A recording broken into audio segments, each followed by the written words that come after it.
बिस्मिल्लाहिर्रहमानिर्रहीम। अस्सलाम वालेकुम। मेहमान नवाज में आपको खुश आमदीद। उम्मीद है कि आप सब खैर से होंगे। अल्लाह से दुआ है कि आप पर और हम पर सब पर अपना करम रखे और अपने वसीले से हम सबको अता करे। और सब कैसे हैं? सब ठीक हैं। आज मैं आपको धनिया और पुदीना सुखाने का तरीका बताने जा रही हूँ।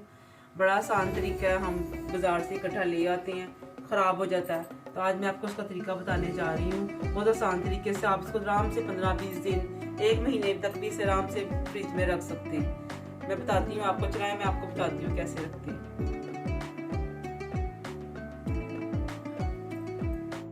मैंने ये बॉक्स लिया, इसको बिल्कुल खुश्क करना है। ये बिल्कुल गीला नहीं होना चाहिए, बिल्कुल साफ सुथरा होना चाहिए, ज़रा सा भी गीला नहीं होना चाहिए। उसके बाद मैंने इसमें टिश्यू रखने हैं। ऐसे टिश्यू रखने के बाद इसमें मैं पुदीना रखूँगी।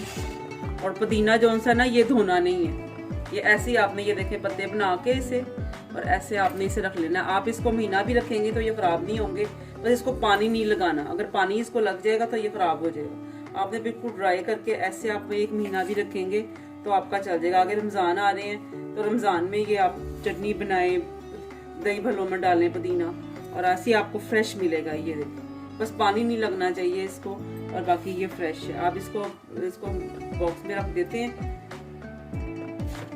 ऐसे हम इसको बिल्कुल टाइट बॉक्स में रख देंगे और इसको आप फ्रिज में रख दें और इस तरह ख़राब नहीं होगा। तो ये मैंने टिश्यू लगाया है, और टिश्यू लगा के तो इसमें भी धनिया डालने जा रही हूँ।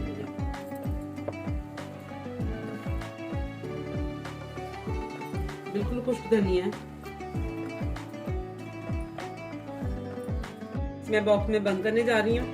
ये देखिए, एयर टाइट में बिल्कुल खुश्क होना चाहिए आपका बॉक्स, गीला नहीं होना चाहिए। अब मैं इसे फ्रिज में रखने जा रही हूँ। अब आपको मैं सब्ज़ प्याज बताती हूँ, उसका भी रखने का तरीका बताती हूँ।